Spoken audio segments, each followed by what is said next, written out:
আওয়ামী লীগের শান্তিপূর্ণ বাংলার মাটিতে রাজনীতি করবার কোন অধিকার নাই।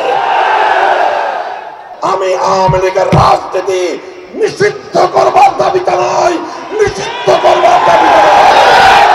যুবলীগের যে যুবকদেরকে তিনি হেলমেট পরিয়ে হেলমেট লীগে পরিণত করেছিলেন, তাদের পরিণামের কথা চিন্তা করেন নাই।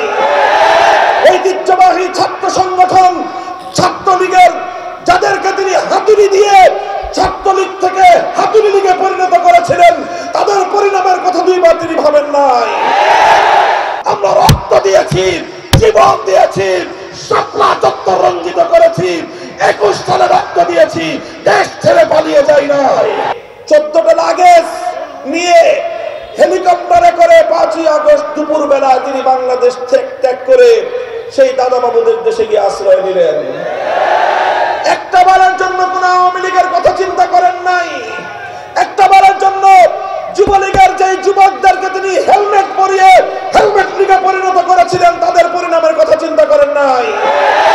ঐতিহ্যবাহী ছাত্র সংগঠন ছাত্রলীগের যাদেরকে তিনি হাতুড়ি দিয়ে ছাত্রলীগ থেকে হাতুড়ি লীগে পরিণত করেছিলেন, তাদের পরিণামের কথা দুইবার তিনি ভাবেন নাই। বরং অন্তিম সময়েও তিনি যুবলীগ, ছাত্রলীগ, আওয়ামী লীগের ক্যাডারদের হাতে রিভলভার, পিস্তল, বন্দুক আর রাইফেল তুলে দিয়ে বাংলার তামার সন্তানদের বুকের উপর গুলি ছোড়বার নির্দেশ দিয়েছিলেন।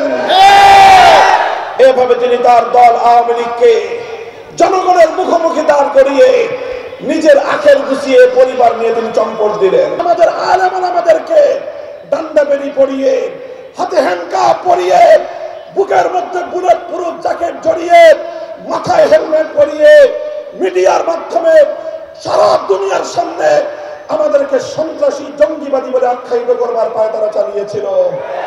হেফাজতে ইসলাম বাংলাদেশের প্রতিটি নেতা কর্মীর বিরুদ্ধে গভীর এবং কঠিন ষড়যন্ত্র চালিয়েছে। আমাদের পরিবার পরিজনদেরকে মাসের পর মাস তারা হয়রানি চালিয়েছে। আমাদের মাদ্রাসাগুলোকে দখল করে নিয়েছে। আমাদের চারিদিক থেকে আমাদের জগৎকে সংকীর্ণ করে তুলবার চেষ্টা করেছে। আমরা আল্লাহর রহমতের উপর ভরসা করে মাটি কামড়ে পড়েছিলাম। আমরা রক্ত দিয়েছি, জীবন দিয়েছি, শাপলা চত্বর রঞ্জিত করেছি, 21 সালে রক্ত দিয়েছি, দেশ ছেড়ে পালিয়ে যাই নাই। সন্ত্রাসী সংগঠন হিসেবে ছাত্রলীগকে যেভাবে নিষিদ্ধ করা হয়েছে, ছাত্রলীগের গডফাদার আওয়ামী লীগের শান্তিপূর্ণ বাংলার মাটিতে রাজনীতি করবার কোন অধিকার নাই। বিএনপির নেতৃবৃন্দকে বলবো, সে একই কথা, সুশীলগিরি ভালো, মাত্রাতিরিক্ত সুশীলগিরি ভালো না। জামায়াতে ইসলামীকে যেভাবে ক্ষমতার অপপ্রয়োগ করে তাদের নিবন্ধন বাতিল করা হয়েছিল, আজ আওয়ামী লীগ সন্ত্রাসী সংগঠন হিসেবে জাতিসংঘের পক্ষ থেকে স্পষ্ট রিপোর্ট চলে আসবার পর আওয়ামী লীগকে বাংলাদেশে নিষিদ্ধ না করবার আর কোন অজুহাত অবশিষ্ট নাই। কক্সবাজারের এই জনসমুদ্র থেকে আমি আওয়ামী লীগের রাজনীতি নিষিদ্ধ করবার দাবিতে নয়, নিষিদ্ধ